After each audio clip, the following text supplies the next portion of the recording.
السلام عليكم البنات، كي دايرين؟ لاباس عليكم؟ اموركم هاني؟ نتمنى تكونوا بخير وعلى خير ان شاء الله يا رب. وانتم تشوفوا في هذا الفيديو معكم زياد. اليوم البنات جيت نوريكم السونتر ديال مراكش، اللي فيه لابيسين. وان شاء الله نلوح لكم حتى الفيلا ديالو ان شاء الله باذن الله. واسمحوا لي بزاف لحت لكم فيديوهات معطلين. هذا وريتو لكم باش تشوفوه العام الجاي ان شاء الله. الا بقى العمر جيو لي ان شاء الله باذن الله. ولا يحرم اي واحد الشوف ديال هذا المنظر وهما وليداتهم ان شاء الله باذن الله. المهم الحاجه اللي عجبتني البنات تنشاركها معكم كما العاده.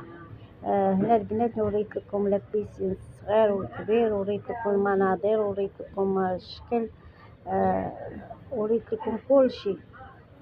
كما قلت لكم كان عندي مشكل في التليفون خاصه بيا، داكشي علاش يلاه لحقت لكم الفيديوهات ديال الصيف وبغيتهم ما يبقاوش عندي، داكشي علاش. وان شاء الله ني تشوفوا المناظر وتشوفوا العام الجاي ان شاء الله تمشيو ليه. هادشي اللي كاين البنات، كنعتذر لكم. وهنا غنخليكم تشوفوا المناظر كاملين، وان شاء الله من وراء هذا الفيديو غنلوح لكم الفيلا اللي حنا فيها وان شاء الله يا ربي. واتمنى لكم التوفيق ان شاء الله. يلا خليتكم على خير تشوفوا على خاطركم ان شاء الله باذن الله. وما تنسونيش في ابوني والله يكون جيمو تعليق. الله يوفق الجميع. يلا خليتكم على خير.